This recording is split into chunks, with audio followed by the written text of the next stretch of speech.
لا حول ولا قوة إلا بالله العلي العظيم. بسم الله الرحمن الرحيم.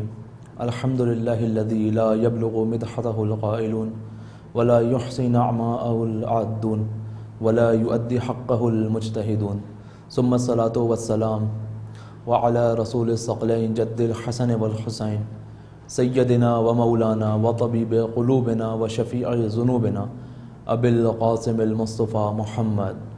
اللهم صل على محمد وآل محمد وعلى أهل بيته الطيبين الطاهرين المعصومين المظلومين، ولعنة الله على أعدائهم أجمعين من الآن إلى قيام يوم الدين.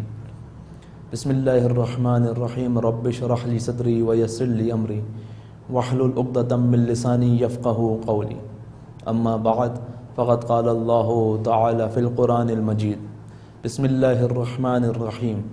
الله ولي الذين آمنوا يخرجهم من الظلمات إلى النور والذين كفروا أولياؤهم الطاغوت يخرجونهم من النور إلى الظلمات أولئك أصحاب النار هم فيها خالدون. السلام علیکم ناظرین کرام. آج 2 محرم الحرام ہے. 2 محرم الحرام وہ دن کہ جس دن امام حسین کا کاروان کربلا معلی میں پہنچا. آج کے دن امام اپنے سفر کے آخری مراحل میں داخل ہوئے اور ایک سرزمین پہ پہنچے کہ جہاں پر قیام کیا اور سوال کیا کہ اس سرزمین کا کیا نام ہے. تو کسی نے کچھ نام بتایا. پھر امام نے کہا کہ اس سرزمین کا کوئی اور نام بھی ہے؟ کہا ہاں، اس سرزمین کو نینوا بھی کہا جاتا ہے. کہا کیا کوئی اور نام بھی ہے؟ تو ایک صدا بلند ہوئی کہ اس سرزمین کو کرب و بلا بھی کہا جاتا ہے. امام علیہ السلام نے خیموں کو ڈالا اور کہا یہی وہ جگہ ہے کہ جس کا مجھ سے وعدہ لیا گیا تھا کہ میں نے اپنے جد پیغمبر اکرم صلی اللہ علیہ وسلم سے سنا ہے کہ یہی وہ مقام ہے کہ جہاں مجھے اور میرے اصحاب کو شہید کیا جائے گا. امام خیموں کو ڈالتے ہیں، لیکن امام کے خیمے کے ساتھ ساتھ، امام کے کاروان کے ساتھ ساتھ ایک اور کاروان بھی موجود ہے. کس کا کاروان ہے؟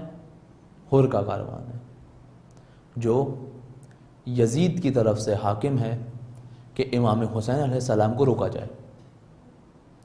ایک مقام آتا ہے کہ جہاں پر حر اور امام حسین کا کاروان لشکر ساتھ ساتھ چل رہا ہے.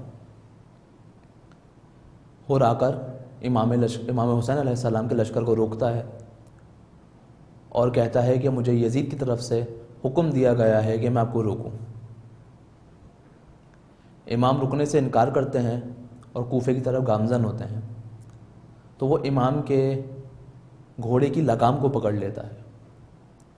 اس دور کے اندر یہ عمل توہین آمیز شمار کیا جاتا تھا، یعنی بے ادبی شمار کیا جاتا تھا، اور امام حسین علیہ السلام جیسی شخصیت کے ساتھ اس عمل کو انجام دینا. اب امام حسین علیہ السلام کے پاس یہاں پر کچھ راہیں ہیں. یا تو امام اس کے ساتھ وہیں پر جنگ شروع کر سکتے ہیں، اس کو قتل کرنے کا حکم دے سکتے ہیں، اس کو برا بھلا کہہ سکتے ہیں. لیکن امام ایک ایسا کام انجام دیتے ہیں جو تاریخ میں شاید اس کے علاوہ امام کی زبان سے نہیں سنا گیا. وہ کیا کہتے ہیں؟ امام کہتے ہیں کہ تیری ماں تیرے غم میں روئے. یہ جملہ عرب کے اندر اس دور میں بہت ہی زیادہ سنگین اور کہا جائے کہ بڑا جملہ کہا جاتا تھا کہ کسی کی توہین کے لیے سخت جملہ امام کی طرف سے جو ہے وہ بیان کیا جاتا ہے. اب اس کا رد عمل کیا آ سکتا ہے؟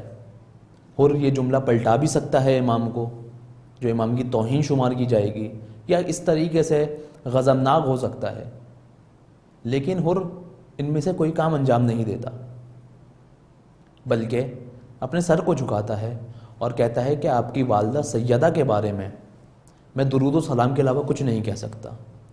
یہ بزرگ علماء بیان کرتے ہیں کہ جو شخص بھی اپنے نفس کو دبا کر جناب سیدہ کا احترام کرے، ممکن ہی نہیں ہے کہ اس دنیا میں وہ ناکام ہو جائے اگر اپنے نفس کو دبا کر جناب سیدہ کا احترام کرے۔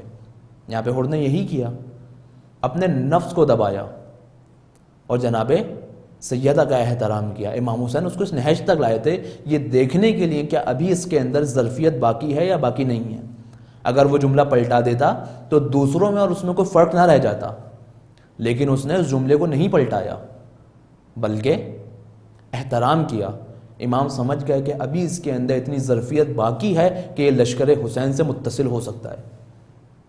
ہم دیکھتے ہیں یہی ہوا آگے چل کر، جب شب عاشور آئی یعنی 8 محرم کی رات، تو جنگ 9 محرم کو ہونا طے ہو چکی تھی۔ امام حسین علیہ السلام نے حضرت عباس کو بھیجا اور کہا کہ ان سے 1 دن کی مہلت لو، مجھے خداوند متعال کی بارگاہ میں عبادت کرنی ہے۔ حضرت عباس نے 1 دن کی مہلت لی۔ اور بڑے شان ہے، ابن سعد کے پاس آتا ہے اور کہتا ہے کیا کل واقعاً امام حسین سے جنگ ہوگی، نواسہ رسول سے جنگ ہوگی؟ تو ابن سعد کہتا ہے کہ ہاں کل ایسی جنگ ہوگی کہ جس کا کم از کم نتیجہ یہ نکلے گا کہ لوگوں کے سر اور ہاتھ کٹیں گے۔ اور پریشان ہوتا ہے، ایک کونے میں جا کر بیٹھتا ہے اور اس کے اوپر کپ کپی تاری ہوتی ہے۔ ایک شخص وہاں سے گزرتا ہے، اس کو دیکھتا ہے، اس کی حالت دیکھ کے تعجب کرتا ہے، حر کے پاس آتا ہے اور کہتا ہے کہ اگر کوئی شخص مجھ سے پوچھتا کہ کوفے میں سب سے بہادر تمہاری نظر میں کون ہے تو میں تمہارا نام لیتا۔ تم پہ کس خوف نے غلبہ کیا ہوا ہے؟ تمہیں ایسا کون سا خوف ہے کہ تمہارا جسم جو ہے وہ لرز رہا ہے؟ کہتا ہے کہ میں اپنے آپ کو جنت و دوزخ، جنت اور جہنم کے درمیان پا رہا ہوں، لیکن خدا کی قسم میرا جسم اگر ٹکڑے ٹکڑے بھی کر دیا جائے تب بھی میں امام حسین کی نصرت سے پیچھے نہیں ہٹوں گا، میں جنت کی راہ سے پیچھے نہیں ہٹوں گا۔ گھوڑے پر سوار ہوتا ہے لیکن شرمندہ ہے کہ کس طریقے سے امام حسین کا سامنا کرے، کہ اس نے توہین کی، امام کے راستے کو روکا، اب شرمندہ ہے، کیا کرے؟ لیکن کوشش کرتا ہے، سوار ہوتا ہے، ہاتھوں کو بندھواتا ہے اور ایک مجرم کی سی صورت میں امام حسین کی خدمت میں آتا ہے اور کہتا ہے کہ مولا مجھ سے غلطی ہو گئی، میں سبب بنا کہ آپ کو اور آپ کے گھر والوں کو اس سرزمین تک لے کر آیا، لیکن مولا کیا میری توبہ قبول ہو سکتی ہے؟ امام حسین علیہ السلام کہتے ہیں کہ خدا تمہاری توبہ ضرور قبول کرے گا۔ کہتا ہے کہ آپ کی والدہ مجھے معاف کر دیں گی؟ امام حسین جناب سیدہ کو رومال اس کے سر پہ باندھتے ہیں اور کہتے ہیں کہ میری ماں تمہیں ضرور معاف کر دیں گی۔ پھر بھی اس کو تسلی نہیں ہوتی، کہتا ہے کہ مجھے اہل حرم سے بھی معافی مانگنی ہے۔ پھر آ کر امام حسین کے گھر والوں سے معافی مانگتا ہے۔ آج ہمارے سامنے بہت سے افراد ہیں جو کہتے ہیں کہ ہم نے اپنی ساری زندگی اہل بیت کی، خدا اور اس کے نبی کی نافرمانی میں گزار دی، ہم یہ کام کیا کرتے تھے، ہم وہ کام کیا کرتے تھے، کیا ہمیں توبہ مل سکتی ہے؟ کیا خدا ہمیں معاف کر سکتا ہے؟ کیوں نہیں کر سکتا؟ خدا نے توبہ کے دروازے کو سب کے لیے کھول رکھا ہے۔ جس طریقے سے حر کی توبہ قبول ہوئی اس طرح سے ہر کسی کی توبہ قبول ہو سکتی ہے، لیکن ایک شرط کے ساتھ۔ ہمارے معاشرے میں توبہ کا مفہوم یہ ہے کہ انسان کوئی غلطی کرے اور کہے کہ اے خدا مجھ سے غلطی ہو کے مجھے معاف کر دے، جبکہ توبہ کا مطلب، توبہ عربی زبان میں توابہ مادے سے ہے جس کے معنی پلٹنے کے ہیں۔ انسان پلٹتا کب ہے؟ جب کسی غلط راستے پر جا رہا ہو۔ مثال کے طور پر مجھے یہاں سے حیدرآباد جانا تھا، میں یہاں سے حیدرآباد کے لیے نکلا اور میں غلطی سے نور آباد کی طرف مڑ گیا۔ اب میں وہاں سے مجھے 20-25 منٹ بعد احساس ہوا کہ میں نے غلط ٹرن لے لیا۔ اب اگر میں گاڑی اپنی سائڈ میں روکوں اور یہ کہتا رہوں کہ میں غلط آ گیا، میں غلط آ گیا، میں غلط آ گیا، تو میں اس سے صحیح راستے پر نہیں پہنچ سکتا، بلکہ مجھے یو ٹرن لینا پڑے گا اور صحیح راستے پر آنا پڑے گا۔ اور پھر صحیح راستے پہ آنے کے بعد اگر میں کراچی سے 2 بجے نکلا تھا اور مجھے 4 بجے حیدرآباد پہنچنا تھا، اب یہ جو میرا آدھا گھنٹہ ضائع ہوا ہے، اگر میں اپنی رفتار کو نہیں بڑھاؤں گا کبھی بھی وقت پہ نہیں پہنچ سکتا۔ توبہ کا اصلی مفہوم یہی ہے کہ انسان اگر خدا کی راہ سے ہٹ جائے اور اس کو یہ احساس ہو جائے تو اس کو چاہیے فوراً پلٹ کر خدا کی راہ میں آئے اور پھر اس کے بعد اپنی نیکیوں کو بڑھائے، اپنے نیک اعمال کو بڑھائے، اپنی عبادات کو بڑھائے، تاکہ وہ مقام، وہ غلطیاں جو اس نے اپنی غلطیوں کے اندر وقت کو ضائع کیا تھا، اپنی موت سے پہلے اس مقام کو حاصل کر سکے جو انسانیت کا حق ہے۔ توبہ کا مفہوم یہ ہے، توبہ عمل کا نام ہے، صرف زبان سے کہہ دینے سے توبہ قبول نہیں ہوتی۔ حضرت حر کی مثال ہمارے سامنے ہے۔ اگر وہ یزید کے لشکر میں بیٹھے رہتے اور یہ کہتے رہتے کہ مجھ سے غلطی ہو گئی، خدا مجھے معاف کر، تو کیا ان کی معافی قبول ہوتی؟ کیونکہ بہت سے افراد ایسے موجود تھے جو یزید کے لشکر میں تھے، گریہ کر رہے تھے، اسلام کی امام حسین علیہ السلام کی مظلومی پر رو رہے تھے، لیکن پلٹ کے کیا حق کے راستے پر آئے؟ آج ہم کیا ان کو جانتے ہیں؟ نہیں جانتے۔ ہم کس کو جانتے ہیں؟ ہم حضرت حر علیہ السلام کو جانتے ہیں، کن کو؟ جو اپنے راستے کو موڑ کر اہل بیت کے راستے پر آئے۔ خود جب انسان اپنے وقت کے امام سے متصل ہو جائے تو ممکن نہیں ہے کہ ہدایت نہ پائے، بشرط یہ کہ خود اعمال انجام دینا ہے۔ ایسا نہیں ہو سکتا کہ میں صرف یہ سوچ لوں کہ میں نے توبہ کر لی، میں نے زبان سے توبہ کر لی تو اب خدا مجھے معاف کر دے گا، میں خدا کی راہ میں آ سکتا ہوں، میں کامیاب ہو سکتا ہوں۔ ایسا نہیں ہے، بلکہ کربلا ہمیں یہ سکھاتی ہے کہ جب تک تم اپنے روح کو موڑ کر اپنے وقت کے امام کی نصرت نہیں کرو گے، جب تک تم اپنے رخ کو موڑ کر ولی خدا کی نصرت نہیں کرو گے، جب تک تم اپنے رخ کو موڑ کر خدا کے راستے پر گامزن نہیں ہوگے، اس وقت تک تمہاری عاقبت بخیر نہیں ہو سکتی۔ صرف زبانی کلامی یہ توبہ کا مفہوم ہے ہی نہیں، اور نہ ہی کربلا نے یہ ہمیں درس دیا ہے، اور نہ ہی رسول خدا کی سیرت میں ہمیں یہ ملتا ہے۔ بلکہ جب کوئی شخص رسول خدا کے پاس آتا تھا تو اس کے عمل بتایا جاتا تھا کہ اب تم نے جو یہ کام کیا ہے اس کے بدلے اس کام کو انجام دو۔ توبہ عمل کا نام ہے، نہ کہ زبان سے کہنے کا نام۔ حضرت حر جب واپس آئے تو انہوں نے آتے ہی امام حسین سے اپنے تمام غلطیوں کا ازالہ مانگا اور کہا کہ مولا آپ مجھے اجازت دیں کہ سب سے پہلے میرا بیٹا جنگ پر جائے، اس کے بعد میں جنگ پر جاؤں۔ کیوں؟ کیونکہ میں سبب بنا آپ کو اور آپ کی اولاد کو اس مقام تک لانے کے لیے، تو میں گوارا نہیں کر سکتا کہ مجھ سے پہلے یا میرے بیٹے سے پہلے آپ کی اولاد جائے میدان جنگ میں۔ تو ہم دیکھتے ہیں کہ حر کا بیٹا حر بن علی میدان جنگ کی طرف جاتا ہے اور جنگ کرتا ہے، اور جنگ کرتے ہوئے شہید ہوتا ہے۔ تو گرد و غبار ہوا میں اڑتا ہے، حر اپنے بیٹے کو دیکھ نہیں پاتا، تو دوڑتا ہوا آتا ہے میدان جنگ کی طرف، تو کیا دیکھتا ہے کہ امام حسین علیہ السلام پہلے سے وہاں موجود ہیں۔ شرمندہ ہوتا ہے، کہتا ہے مولا میرے بیٹے کے لیے آپ نے زحمت کی۔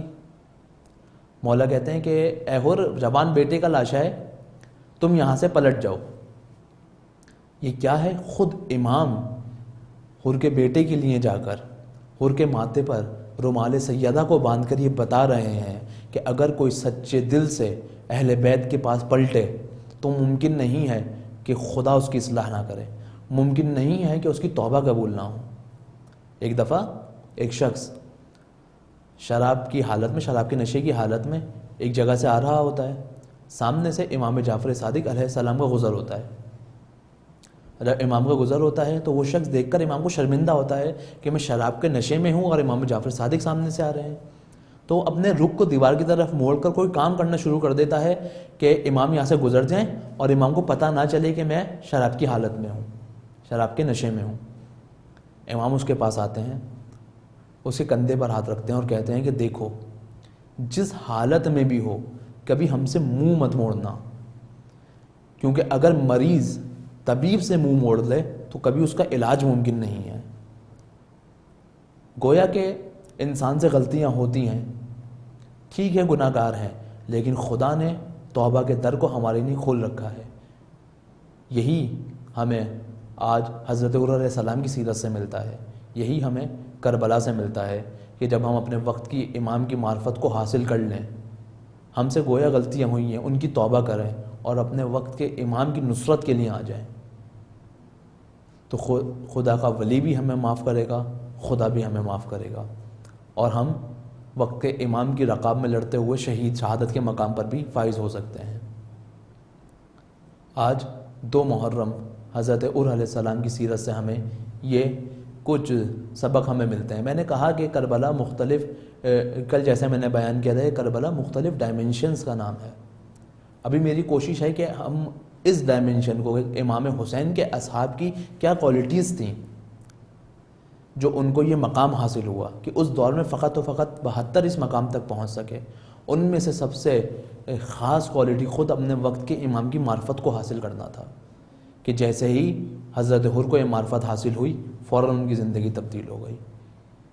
اب آپ کی خدمت سے میں اجازت چاہوں گا.